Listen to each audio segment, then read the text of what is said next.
ପାଟଣା ଡୁମୁରିଆରେ ସୁରଭି କାର୍ଯ୍ୟକ୍ରମ ଅନୁଷ୍ଠିତ। ନମସ୍କାର, ଜୟ ମାତା ରାଣୀ। କେଡି ନ୍ୟୁଜରୁ ସ୍ୱାଗତ କରୁଛି ମୁଁ କବିନ୍ଦ୍ର ରାଉତ।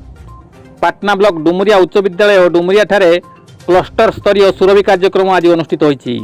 ଉକ୍ତ କାର୍ଯ୍ୟକ୍ରମରେ ଡୁମୁରିଆ ସାଧନ କେନ୍ଦ୍ରର ସିଆରସିସି କୁଦଣ୍ଡଧର ନାୟକ ମୁଖ୍ୟ ଅତିଥି ଭାବେ ଯୋଗଦେଇ କାର୍ଯ୍ୟକ୍ରମକୁ ଉଦ୍ଘାଟନ କରିଥିଲେ।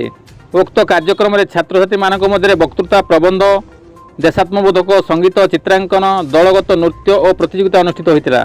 ଅନ୍ୟମାନଙ୍କ ମଧ୍ୟରେ ଅକ୍ଷୟ କୁମାର ପଲେଇ, ଲଳିତ ମୋହର ମହାନ୍ତ, ଯୁଧିଷ୍ଠିର ମହାନ୍ତ, ଅଜିତ କୁମାର ଦାସ, ରଞ୍ଜିତ ପଲେଇ, ଭରତ ଚନ୍ଦ୍ର ମହାନ୍ତ, ଜିତେନ୍ଦ୍ର ଆଚାର୍ଯ୍ୟ, ବିକାଶ କୁମାର ମହାନ୍ତ, ଲତିକା ମଞ୍ଜରୀ ମହାନ୍ତ ପ୍ରମୁଖ ଶିକ୍ଷକ ଶିକ୍ଷୟିତ୍ରୀ କାର୍ଯ୍ୟକ୍ରମରେ ସହଯୋଗ କରିଥିଲେ। ଶେଷରେ କୃତି ଛାତ୍ରଛାତ୍ରୀଙ୍କୁ ପୁରସ୍କାର ପ୍ରଦାନ କରାଯାଇଥିଲା।